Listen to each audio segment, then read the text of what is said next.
خوندەکاری منی هێژە و دەلال ئیرۆ وانەیە مەی 21ەیە دپرتووکە ڕەفێ هەفتادا بەشا پێنجادا وانەیە مەی یەکەمینە بەشا پێنجادا وانە یەکەمینە مژارامە بناوێ خراپکردنە چاند و سنجی ئەمها ئەموەرنا بەشێ یەکەم مژوێ وانایە خۆشی ڕۆوە بکەن ئەمزانبن دەما کلاناداش خۆمە گەلێکی ئانیە سەر زمان و هاتیە دووبارەکردن گەرەکەون ئنها یعنی ئاگاهیە بەرفەرە هەلجەموە هەبن ژوێ بەشێرە دەما کلانێدا وەختا ئەم بپرسن بێت دەما کلانێدا چاوا مرۆڤ ژیان کردیە دوێ دەما کلانێدا ئەندامێ کلانی یەک بوون ئەندامێ کلانێ ناوا کۆمبوونێکی دەژیان دەکردن برنگێکی خۆزایی برنگێکی خوۆش ئالیکار پاربەکردن وەکهەوی یعنی ئەمکارن بەقا خالا کورتاسی بێ برنگێکی دیموکراسی ژیانەکە گەلکی خۆش و برومەت ژیان دەکرد دەماک و کەسێک بێ ئەخلاقی کردبایە بێسنجی کردبانە دەهاتە سەزەکردن دوێ کلانێدا و یانژی دەهاتە قەوتاندن دەهاتە دوورخستن ji دەربەی کلانێ دما دەهاتە سەزەکردنیانی درۆژامەی ئیرۆدا ئەمکارن بێ ڕۆژامەی ئیرۆ چاوە ڕۆژامەیە ئیرۆ جواتامە چاوا ژیان دەکەی پەرەواژی ژیانە خۆزاییە پەرەواژی ژیانە دەستپێکیە ژیانە کلانەیە ئەف درۆژامەی ئیرۆدا گەلک خرابی هاتنە سەر جوواکێ و گەلک دەسەلاداران وەکە دبێ ئەم دووری چاندا مەخستن ئەم دووری جواکا مەخستن ئەف یەکبوونەها نەخواست بۆ بمێنی ئەف یەکبوونەها ژەف جوداکردن ئەف پەرگالا گۆهاتی ئاواکردن زێدەی خرابیە و نەباشیە پێوە دجواکێدا بەلاو ناکە چمەک و ئەف دەستلادار و ئەف دەولەت بێ پەرگالی ئاوا دکن ji بۆی و ئەو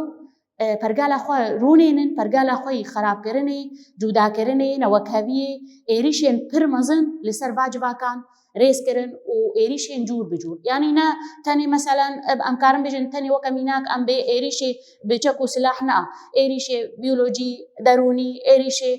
ئەمکارم بێ لەسەر مۆدای لەسەر جوانە بتایبەت ئەف ئێریشێن گەلێکی مەزن چێکردن و ئەم دووری تێکلیا مەبخۆزایرە ئەم دووری تێکلیا مرۆڤ بمرۆڤرە و ئەم دووری تێکلیا مرۆڤ و بخۆزایرە خستن ئەف نرخێن جواکی ئەف رێگەزێن مرۆڤاهیە ئەمژێ دوور خستن مرۆڤژی کەتنە بن باندۆرە با پەرگالێن دەستلاتداردا و مرۆڤ ئێدی هێدی خۆزایە خۆ دوور کات نرخێن مرۆڤاهیەژی دوور دکەوێ و ئەف مرۆڤێها وەکە دەبێت تێ پشافتن بڤێ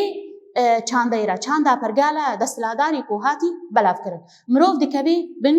باندۆراوادا و دەبێ وەکە هاتە پشافتن بڤێ جواکاک و ئەو دخوازن بۆ بەلاو بکەن ڤا چاند vê çanda xwe ve me girê didin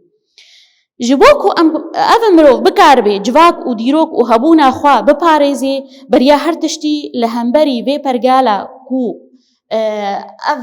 sitemkariya hexistiya nav civaka me de têkoşînê bike têkoşînê bi her rengê xwe bi rengê em vegerin li dîroka xwe em vegerin li çanda xwe em vegerin li zimanê xwe pêwîst e em vegerina rêgezên exlaq yan rêgezên sincî em vegerin em bixne weke bingeh ji civaka xwe re ta ku em bigina azatiyê û azatî bi xwe ye ku em vegerina va rêgezên exlaq û va rêgezên sincî em ê berê ê xwezayî vegerin نهات پەروەردەیە کو پەرگالی دەسەلاتدار بەلاو کردیا و درونێنێ دەوڵەتێ خۆدا هەر دەوڵەتێکی کو پەرگالاوەی دەسەلاتدارە یا پەرگالاوەی جوداکردنا ناوبەرە مرۆڤە و خۆزاییدەیە جوداکردنا کو جواکێ خراپ دکێ پەروەردەیەوە بالایە پەروەردەیەوە چاوایە وەکە دەبێ سیستەما بۆ ئەو دخوازێ دەبێ پەروەردەیدا بدێ خویاکردن یا ستەمکاریە یا جوداکردنیە یا نەوەکەویە یا ئەv دەوڵەت vê çandê di nava civaka de bela dike ku em bixwazibin perwerdaya xwe wekan hat şoreşa Sûriyê de em weket bê em heşt neh salê me em perwerdaya xwe ya demokratîk didin divê em xwenêzî ئەخلاقی بەرێ بکەن ئەخلاقی خۆزایی رێگەزێن سنجی بەرێ و دەوڵەت یان ژی کۆ جوواکە لەسەر پیادرا کرد دوێ ئەم خۆنێزی وێ بکەن تاکو ئەv نفشی مەین و بەگەرێ وەکە بێ رێگەزی ئەخلاق رێگەزی مەی سنجی بپێش بکەوێن هەرچم ئەم خۆ پێش بخن دوی ملیدا ئەم بەگەرنە دیرۆکە خۆ ئەم بەگەرنە سنجی خۆ ئەم بەگەرنە چاندا خۆ ئەم بەگەرنە زمانی خۆ تیپۆشینەکە گەلێکی مەزن دەبێ داکو ئەم vê nifşî hêdî vegerêne bin pergala demokratîk û xwe ji pergala desthilatdaran dûr bixin. أنها تشاوب يعني كرد ملتي كرد بتايبت قالك توندي لسر هاتيا كرن قالك إنكار كرن لسر هاتيا كرن أم بشافتن بجواكي خورا أم زماني ما قد خكرن أف ملتي ماي كرد ملتي ماي قالي ماي كرد وكردستان باندورك قلكي مظن لي هاتش زيدي هر جواتك وهر نتواكي زيدي وا ما أم ديروكي دا جكم دا چقا ما تشتكي خود دا آوا كرن بجيهان حمل ما دقها هف داوي تشتي ما يقوم ما رزقار كري يعني ما في خستان دي بهالوشاندن و نا قبول نتكرن أم قبول نتكرن نا بزماني خو نا بچاندا خو نا بسنجي خو أم تجاري جيهاني دا وكا قو ديروك دبيجي أم نهاتنا ناس كرن وأم نهشتنا قو أم خديار بكن زماني خو بچاندا خو أم ورنا ديار كرن تا ديروكا كيفنجي ديروك جي لغوري خون بيساندنا ديروك نا إنج بني سر زمان بكردا چكريا مانا كردا دسبيكا جواكا كلاني دا دوي هرماما دا دوي هرماما زوبوتاميا دا چاندني ولا أوربانية بيشكيشي جيهاني حمي كرنا أف سر مدنا إنكاري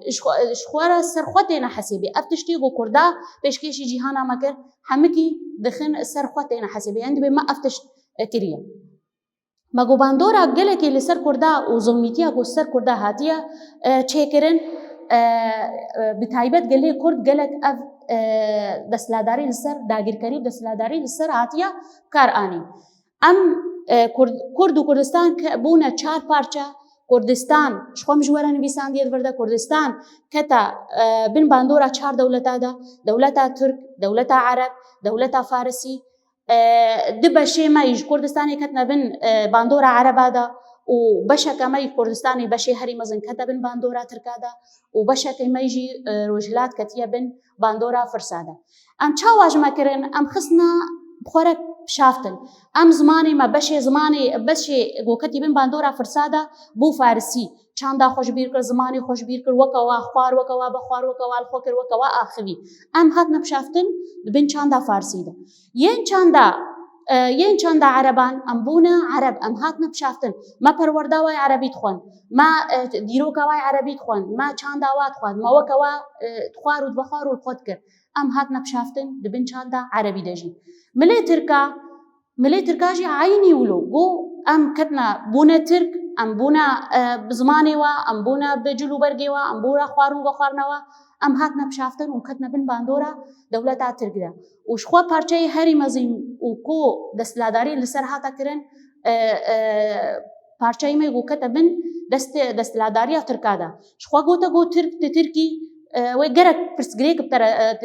جو أسكردم ويجلك برسجريك بترى دركفن وجيانا تنخوش درباس بوي هرت بما شيء وي أصلاً جيا شرتكن ليجو تجو أسكردم أستركم ويجاخي برسجريك شر درناكم تي وكبي ولاتي سربست جيانا خوا دولة ترك دا درباس بكي أف تشتي ما حمل برچعبن وأف تشتي ما يكو هاتنا كرن هر چار پارچه ما كردستاني ام حمه وك البرچعبه ما بابو كلمه بيجن تشتي ما نديجي جمرتي غوتن لي تشتي غو هاتي كرن تي بشارتن ديرو كدا ديروكا دبا دولتا دا ديروكا كرداتي انكار كرن لي بسر كو افقا جوساندن السر قلي كرد وملتي كرد تشيبوا و جواكا ما هاتي خراب كرن چاندا ما هاتي خراب كرن دباكو امسري لي نطا دبن بائري شي قلتي مزنت امسري خو نطوين دردي هري جرانغو امسري بطوين وام خو بخنا بن باندوريدا وام بن في باندورا وبا دولتا دجي بمين اف دردي هري جرانا لي وكا قوتي زانين ديروكا كردا دولة من دا ديرو چقا بچوسين چقا لي نائب شارتن ديروكا كردا قبن دا نائب شارتن ديروكا كردا قلق سر هلدان تيدهنا قلق شورشي مزن هاتنا كرن لدجيفا إيريشان دجيفا دستلاداران دجيفا هر چار دولتان لي وكاغو قوتا ما هي زمان دغها كو ام بسر كبن ودولتا حمكا خل سر متكريك افسر هلدان دشكاندن ونتخستن كو كرد ببنيك ودولتا كردي ولاتي كردا تشي بي تشماش برغو خيرا كردا